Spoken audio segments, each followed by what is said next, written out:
Hello नमस्कार साथियों, मैं हूं आपके साथ रुकमन नेहरा। पिछले वीडियो में हमने संविधान के ऐतिहासिक पृष्ठभूमि के बारे में 2 वीडियो में बात की। आज हम उसी के आगे के एक पार्ट की शुरुआत करते हैं। तो आज की एक मोटिवेशनल लाइन है, रख हौसला तो मंजर भी आएगा, प्यासे के पास चलकर समंदर भी आएगा, थक कर ना बैठे मंजिल के मुसाफिर, मंजिल भी मिलेगी और मिलने का मजा भी आएगा। चलो शुरुआत करते हैं आज की वीडियो की। हम बात कर रहे थे भारत के संवैधानिक विकास की। मैंने इस विकास को 2 पार्ट्स में बांटा है, एक है कंपनी एक्ट और एक ब्रिटिश पार्लियामेंट एक्ट। आप कहेंगे कि भाई आपने इनको 2 पार्ट्स में क्यों बांटा है, तो मैं आपको ये बताऊंगा कि कंपनी एक्ट क्या है और ब्रिटिश पार्लियामेंट एक्ट में डिफरेंस क्या है। तो कंपनी एक्ट का मतलब ये है कि भारत में जो ईस्ट इंडिया कंपनी आई थी 1600 ईस्वी में, जिसकी स्थापना हुई थी, उसने भारत में जो अपनी शासन व्यवस्था को संचालित करने के लिए जो कानून पारित किए गए थे उनको कंपनी एक्ट में रखा जाता है। और पहला कानून मैंने आपको बताया था कि जो ब्रिटिश ईस्ट इंडिया कंपनी है वो अपनी शासन व्यवस्था को रेगुलेट करने के लिए जो 1773 में क्या पारित करती है, रेगुलेटिंग एक्ट पारित करती है। तो 1773 से लेकर 1853 के मध्य जो भी कानून बने थे वे कंपनी एक्ट कहलाते हैं। और 1858 में जो सत्ता परिवर्तित होती है, 1857 की क्रांति के कारण शासन व्यवस्था में जो बदलाव होता है, उसके पश्चात ब्रिटिश पार्लियामेंट द्वारा सीधा शासन जो है स्थापित किया जाता है। इसलिए 1858 से लेकर 1947 जब भारत आजाद हो जाता है तब तक के कानून ब्रिटिश पार्लियामेंट एक्ट के अंतर्गत आते हैं। पिछले वीडियो में हम 1773 के रेगुलेटिंग एक्ट के बारे में जान चुके हैं कि भाई जो है ईस्ट इंडिया कंपनी थी, उसने अपने शासन व्यवस्था को संचालित करने के लिए 1773 का रेगुलेटिंग एक्ट पारित किया और भारत में सर्वप्रथम सुप्रीम कोर्ट की स्थापना कर दी। कहां पर कर दी? कलकत्ता में कर दी। और एलिजाबेथ पे उसके प्रथम मुख्य न्यायाधीश थे। और 1773 के बाद हमने पढ़ा 1781, इसे एक्ट ऑफ सेटलमेंट कहा गया, जिसने रेगुलेटिंग एक्ट की जो कमियां थी उनको दूर किया था। इसके बाद हमने बात की 1784 पिट्स इंडिया एक्ट, जिसके द्वारा 2 शासन स्थापित किया गया। 1784 के बाद 1793 का जो चार्टर एक्ट था उसके बारे में बात की थी। 1793 के चार्टर एक्ट द्वारा 20 वर्ष के लिए जो कंपनी थी उनको राजनीतिक अधिकार प्रदान किए गए थे। 1793 के बाद 1813 के एक्ट के बारे में बात की। 1813 का एक्ट कौन सा था? वो भी एक चार्टर एक्ट था। वो भी क्या था? एक चार्टर एक्ट था। 1813 के चार्टर एक्ट में एक तो 20 वर्ष की एक प्रमुख विशेषता थी, उसी के साथ साथ एक विशेषता और थी। क्या विशेषता थी? कि जो भारत में जो है ईसाई मिशनरियां होगी उनको धार्मिक प्रचार की क्या होगी, स्वतंत्रता होगी। इसका जो प्रावधान था वो 1813 के एक्ट द्वारा किया गया था। 1813 के बाद मैंने आपको बताया 1833 का एक्ट।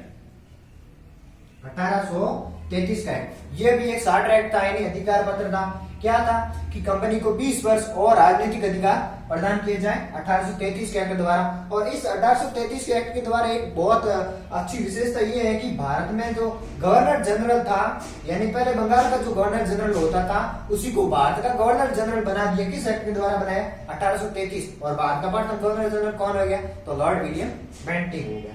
इस एक्ट द्वारा ये बात की। इसके अलावा 1833 के एक्ट द्वारा क्या बात की मैंने? एक ही की जो विलियम बेंटिक था उसने दास प्रथा पर क्या लगाया था? प्रतिबंध लगाया था। दास प्रथा पर क्या लगाया था? प्रतिबंध लगाया था। और एक विधि आयोग का गठन किया गया। किस एक्ट द्वारा किया गया? वो भी 1833 के एक्ट द्वारा किया गया। और 1833 के धारा 87 में यह लगाया गया कि जो कंपनी है, कंपनी के अंतर्गत जो शासन करते हैं, चाहे वो भारतीय हो चाहे अंग्रेज हो, उनके साथ किसी भी प्रकार का भेदभाव नहीं किया जाएगा। लेकिन इस बात की पालना नहीं की गई थी। इसी कारण 1857 की क्रांति में जो सामाजिक कारण में हम पढ़ते हैं कि 1833 में जो ये बात कही गई थी कि भेदभाव नहीं करेंगे, उनकी पालना नहीं की गई थी। तो ये 1833 का एक्ट था। इसके बाद हम 1833 बाद 1853 के एक्ट के बारे में बात करेंगे।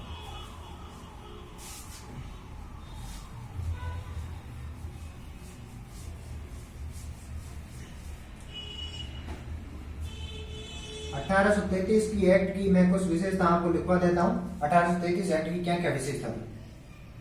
पहली विशेषता क्या थी? कि बंगाल का जो गवर्नर जनरल था, बंगाल का जो गवर्नर जनरल था उसे किसने बदल दिया? भारत का गवर्नर जनरल। भारत का गवर्नर जनरल। और बना किसे दिया? बेंटिक को। ठीक है, पहली बात ये। फिर बेंटिक ने क्या किया? दास प्रथा पर प्रतिबंध लगा दिया। किस पर लगा दिया? दास प्रथा पर प्रतिबंध। दास प्रथा पर प्रतिबंध। दास प्रथा पर प्रतिबंध। इसी के साथ साथ विधि आयोग का गठन कर दिया। किसका गठन? विधि आयोग। इसी काल में विधि आयोग का गठन किया गया और प्रथम विधि आयोग के अध्यक्ष कौन थे? Lord Macaulay. कौन थे? मैकाले। ठीक है। इसके अलावा इसके साथ एक और विशेषता है। क्या विशेषता है? इसी जो 1833 का एक्ट था उसकी धारा 87 में कहा गया कि भेदभाव नहीं करेंगे, भेदभाव नहीं करेंगे। किसमें नहीं करेंगे? कंपनी के अंतर्गत जो अधिकारी आते हैं, जो कंपनी है, कंपनी के अंतर्गत जो अधिकारी आते हैं उनके साथ हम किसी भी प्रकार का भेदभाव नहीं करेंगे। ये था 1833 का चार्टर एक्ट है। इसके लिए एक और विशेषता हो जाएगी कि 20 वर्षों के लिए राजनीतिक अधिकार, 20 वर्षों के लिए राजनीतिक अधिकार, यानी जो कंपनी थी उनके लिए 20 वर्षों के लिए राजनीतिक अधिकार की व्यवस्था की गई थी। शायद तो आप इसे शॉर्ट रूप में नोट्स भी बना सकते हैं कि भाई 4 बात ये और 20 वर्षों के लिए राजनीतिक अधिकार किसको प्रदान किए? कंपनी को। इसके बाद हम बात करते हैं 1853 के एक्ट के बारे में।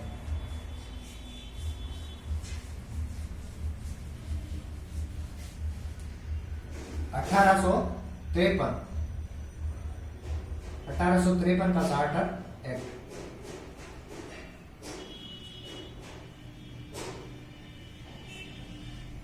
अठारह सौ तिरपन का एक्ट भी एक चार्टर एक्ट है। और एक आपको ये बात बता दूं कि ये जो है ये अंतिम चार्टर होगा, अंतिम चार्टर होगा। इसका क्या कारण है मैं बता दूं।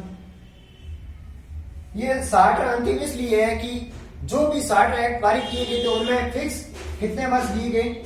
20 वर्ष दिए गए कि भाई जो कंपनी है उनको 20 वर्ष तक शासन करने का अधिकार होगा। ठीक है। लेकिन 1853 का एक्ट ऐसा था जिसमें किसी भी निश्चित अवधि का उल्लेख नहीं था। कि मैं क्या बोल रहा हूं कि कंपनी के शासन के लिए किसी भी प्रकार की निश्चित अवधि का उल्लेख नहीं था। किस एक्ट में? 1853 के चार्टर एक्ट में। ठीक है। इसलिए यह अंतिम चार्टर था और एकमात्र ऐसा चार्टर जिसमें निश्चित अवधि का उल्लेख नहीं था, 1853 का चार्टर एक्ट। तो इससे हम बात स्पष्ट कर सकते हैं कि कंपनी के शासन, कंपनी का जो शासन था, कंपनी के शासन के अंत के बीच किस अधिनियम में निहित है?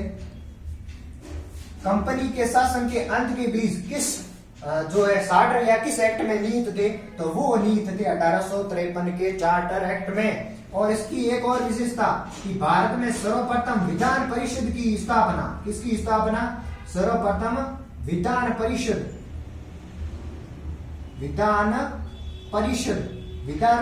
की स्थापना का प्रावधान किस एक्ट के द्वारा किया गया था? तो वो 1853 के चार्टर एक्ट द्वारा सर्वप्रथम विधान परिषद की स्थापना का प्रावधान किया गया था। और इसके साथ एक और विशेषता, जो सिविल सर्विसेज होती है यानी नागरिक सेवाएं जो थी, नागरिक सेवाएं, इन नागरिक सेवाओं के लिए क्या करवाई जाए कि प्रतियोगिता परीक्षा करवाई जाए। क्या करवाई जाए? प्रतियोगिता परीक्षा।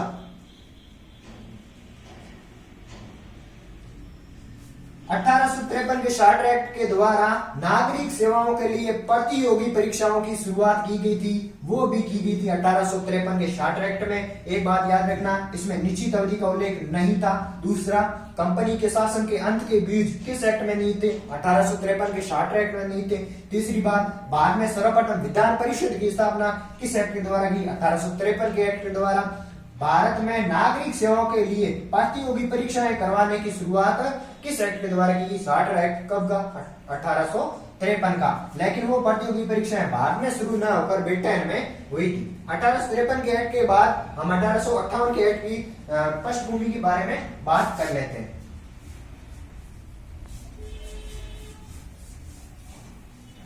अठारह के बारे में मैं छोटी सी जानकारी दे देता हूं आपको और अगले वीडियो में आपको विस्तार से बताऊंगा। 1858 का भारत शासन अधिनियम, भारत शासन अधिनियम, इसकी पृष्ठभूमि के बारे में आपको मैं बात बता देता हूं कि वह यह था कि 1857 की क्रांति हुई थी, उसके पश्चात ब्रिटेन ये चाहती थी कि भारतीय जो है कंपनी के शासन से संतुष्ट नहीं है, इसलिए हम एक नई शासन व्यवस्था को स्थापित करते हैं। इसलिए ब्रिटेन की संसद जो थी यानी पार्लियामेंट थी, उसके द्वारा प्रथम जो कानून पारित किया गया वो 1858 का भारत शासन अधिनियम था। कौन था? भारत शासन अधिनियम। इसके बारे में हम कल और डिटेल से बात करेंगे। तो आज के लिए इतना ही, मिलेंगे नेक्स्ट वीडियो में। लाइक कीजिए, शेयर कीजिए और सब्सक्राइब कीजिए। धन्यवाद।